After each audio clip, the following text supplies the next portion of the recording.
Welcome to Lecture 2 for Clinical Psychology. The book chapters corresponding to this week talk about different strategies that clinical psychologists use to understand mental health problems. In this lecture, I plan on sharing about a few different studies covering the topic of our assessments. Both of them focus on limitations of our assessment techniques.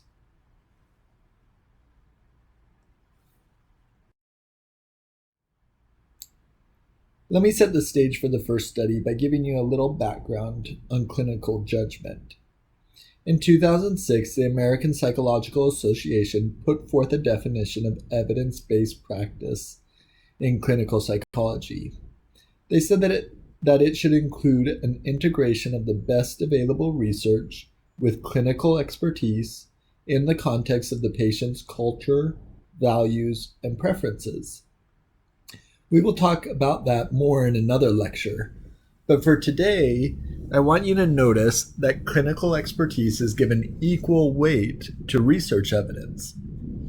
Clinical expertise, or clinical judgments, are based on their knowledge of the research, the theoretical orientation that they operate from, and the previous experiences of success and failures with clients. So clinical judgment is incredibly valuable. Typically, clinical judgment shows up a lot in the interview that they conduct with the client, then in their choice of assessment techniques, and finally in the treatment decisions that are made. Now, although it is very important and essential, the research shows that we are actually not very accurate when we make judgments. This has been shown by the research indicating very low agreement between clinicians in terms of client diagnosis.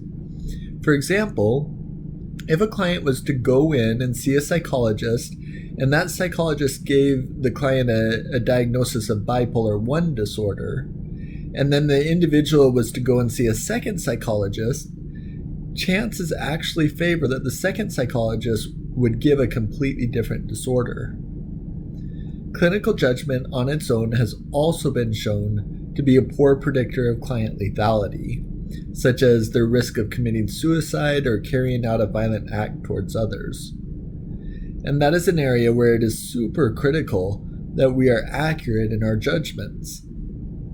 Last, the research shows that our judgments about client treatment progress are also pretty poor. For example, there was a study conducted a few years back by Michael Lambert and colleagues at BYU.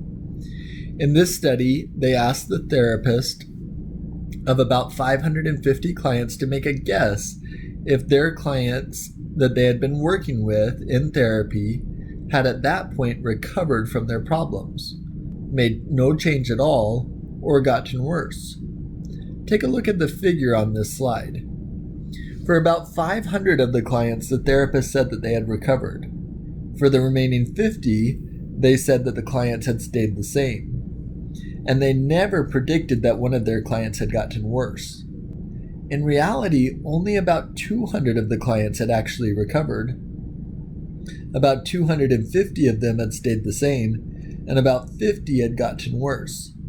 So that is problematic when therapists can't tell when their clients are not showing any progress or actually getting worse in treatment.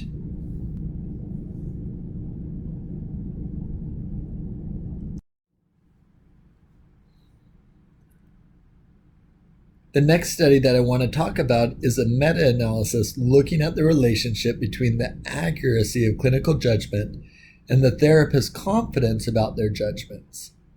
This was a meta-analysis conducted by Deborah Miller and colleagues at Ball State University and was published in the Journal of Counseling Psychology. A meta-analysis is a review study where the researchers take the data from previously conducted studies in the field and statistically bring it all together to make some overarching conclusions. For this one, the researchers were able to include data from 36 different studies. If you look at the figure on this page, you can see the potential relationships between accuracy and judgment.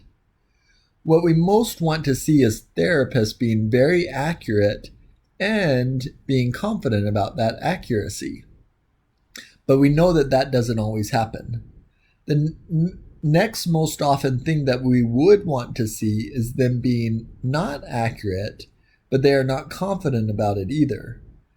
This isn't the ideal, but it's not a bad thing either, because these therapists would be willing to switch things up and get more information and try to improve their accuracy. In contrast, it can be harmful when we have overconfident therapists. These are the ones that are not very accurate in their judgments, but they believe that they are. These are the therapists who are going to stick with their decisions even when those decisions are wrong. It can also be harmful when therapists are underconfident. In these situations, even if the therapist is right, they question themselves, and thus they make changes with what they were doing previously, even when it was the right thing. So in this meta-analysis, what the researchers were trying to see is if there is a relationship between accuracy and judgment. A strong relationship would suggest that the clinicians are calibrated, which is what we want to see.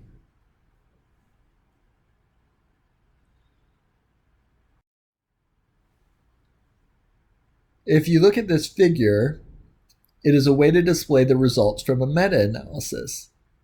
Each study that is included gets a square box.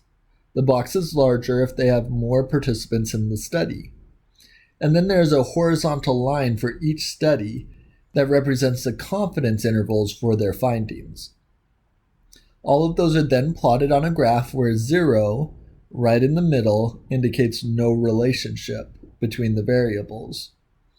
If the confidence interval crosses that middle line, then it means the study did not find a significant relationship.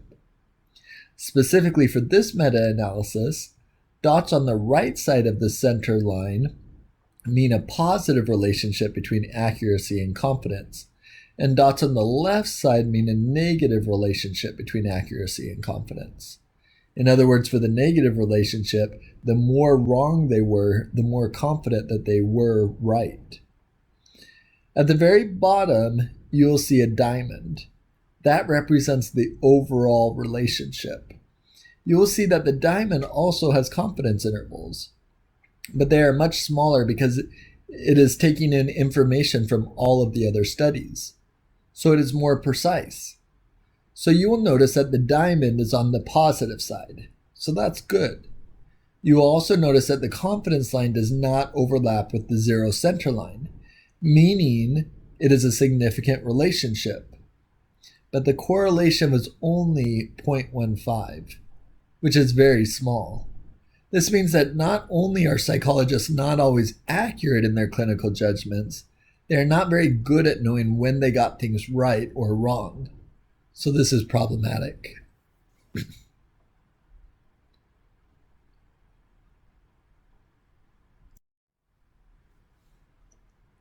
I mentioned earlier that clinical judgment is super important, but it isn't always accurate and we don't know when we are wrong.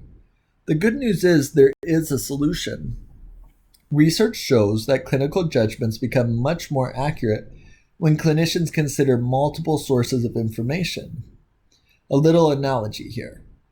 If you were to go in to a doctor with a lump somewhere on your body and you told the doctor that you think it might be cancer, the doctor might look at it and give an initial impression, but the doctor would never just stop there.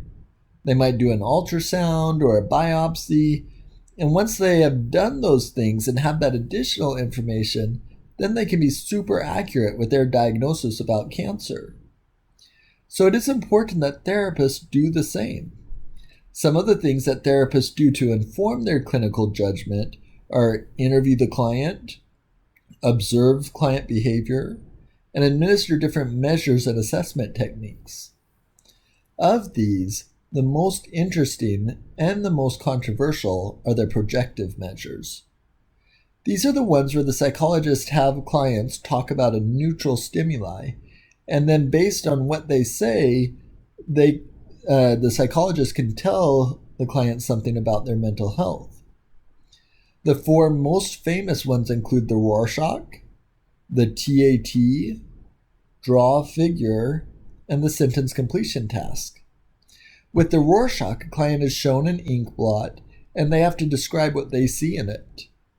With the TAT, they are shown a picture, and they have to make up a story with a beginning, middle, and end. With the draw a figure, they just draw a picture of a person. Often it is of themselves, but they may be asked to draw other people too. And with the sentence completion task, they are given a sentence stem like, I am, and they have to complete the sentence.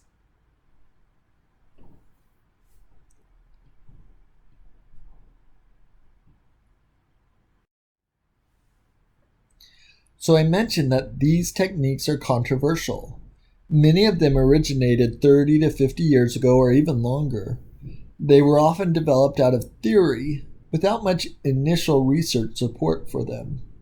They are also based on the idea that within our mind we have an unconscious that we are unaware of, but that drives how we feel and behave in our life.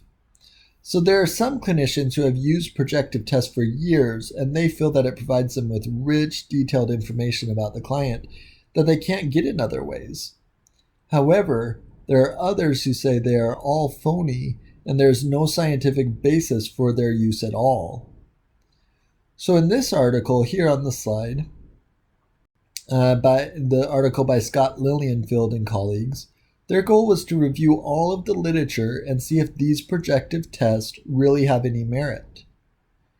In the table on the slide, they list out many of the common ones and what their goals are and how they're administered. So what did they find? Well, these authors were going into the review pretty skeptical of the projective test. However, they did find some research evidence supporting their use. The big thing, though, was that they had to be used for the right purposes. For example, the Rorschach has often been used to decide if a child has been a victim of abuse. There was no evidence at all to support that use. However, for a diagnosis of schizophrenia or another thought disorder, the Rorschach was great. So the take-home message from these studies is, it is important that clinicians don't just make judgments based on their experience or knowledge. They have to gather information through multiple different methods. When they do, their judgments are much more accurate, but only as long as the methods that they use to gather information have support for their particular purpose.